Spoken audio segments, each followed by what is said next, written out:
Nadreen, अवामी press club Malir में माई TV news ज़िले मलीर तरफ़ां सिंधी अदबी संगत मलीर के सहकार से सकाफ़ती तकरीब मुनक़द कई वई, जैमें हाल के अजरकनि टोपियुनि ऐं गुलनि सां सिंगारियल पसमंज़रनि सां भरपूर सकाफ़ती जेका उनवान हेठि असांजी सकाफ़त जे उनवान हेठि लतीफ़ जी वाई सां शुरू थी। तकरीब जे शुरूआत में सकाफ़ती ईद जे मौक़े ते केक काटियो वियो। तकरीब में आयल महिमाननि खे माई टीवी न्यूज़ ज़िले मलीर जे रिपोर्टर सामी मेमून भलीकार कयो, जॾहिं त क़ौमी फ़नकारनि अब्दुल ख़ालिक़ भती, सरफ़राज़ सुमरो पंहिंजे सुरीले आवाज़ ऐं रवाती धुन सां माहौल खे वधीक पुरजोश करे छॾियो।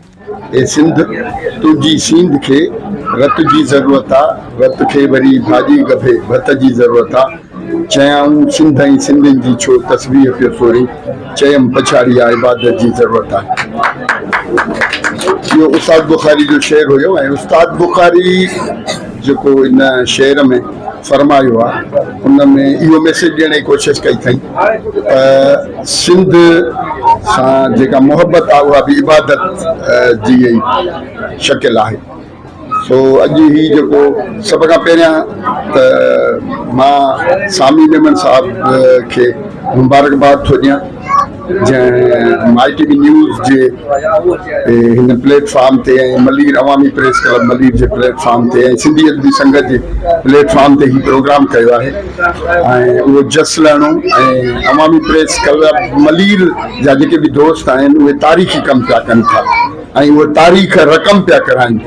ऐं मां अॼु तव्हां मलीर वासनि खे इहो चवंदुसि त तव्हां वॾा ख़ुशनसीब आहियो जो तव्हां वटि साईं ख़ुदा ॾिनो शाह जहिड़ो हिकिड़ो शख़्स मौजूदु आहे जंहिं हमेशह मलीर जे माण्हुनि जे लाइ एतिरो कमु कयो आहे जेको तारीख़ी कमु आहे ऐं उहो मां पंहिंजी ज़िंदगीअ में न ॾिठो आहे।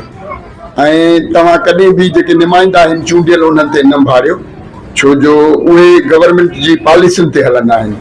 ऐं जेके मलीर जा जेके पुट आहिनि, जीअं साईं ख़ुदा ॾिनो शाह वेठो आहे तव्हां सां गॾु, उहो जेका तव्हांखे राह ॾे, उहो जेको तव्हांखे रस्तो ॾे, ऐं अवामी प्रेस क्लब मलीर वारा जेके दोस्त तव्हांखे गाइडलाइन ॾियनि त उन्हनि जी भरपूर उन्हनि ते अमल कयो, उन्हनि सां साथ ॾियो त जीअं मलीर जा जेके मामलात आहिनि उहे सभु सही तरीक़े सां असां हल करे सघूं। हिकु त ॿीहर कामयाबु प्रोग्राम करण ते पूरी मलीर प्रेस क्लब अवामी प्रेस क्लब मलीर ऐं सिंधी अदबी संगत ऐं माई टीवी न्यूज़ जे प्लेटफॉर्म ते मां तव्हांखे मुबारकबाद थो ॾियां। सिंधी गीतनि ते नौजवाननि ॿारनि पारां झुमरियूं, ताड़ियुनि ऐं नारनि खे तकरीब खे जश्न वारे रंग में बदिलाए छॾियो। तकरीब में क़ौमी शाइरनि गफ़ूर शाह तकवी, सिकंदर सरवाण, असगर महराई, अब्दुल गफ़ार आब्द, मज़र वरियाणी क़ौमी शाइरी ॿुधाई। उन मौक़े ते तकरीब खे ख़िताब कंदे समाजी अॻवान ख़ुदा ॾिनो शाह, माई टीवी जो CEO रुस्तम लक, क़ौमी अवामी तहरीक जे इशफ़ाक़ चन्नर, अवामी तहरीक जे रुस्तम बिराणी,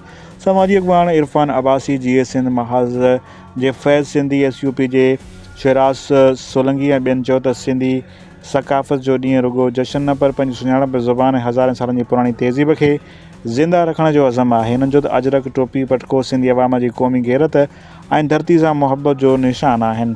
मुक़ररीन चयो त हू सिंध जी सकाफ़त, इंसानियत ऐं मोहबत ऐं अमुन जो पैगाम आहिनि ऐं जेको दुनिया जी हर कुंड ताईं पखिड़िजी वियो आहे। हिन जो त रस्तनि ते निकिरंदड़ लखे माण्हुनि जो जज़्बो सिंध जी वहादत ऐं बका जी जदोजहद जी अलामत आहे।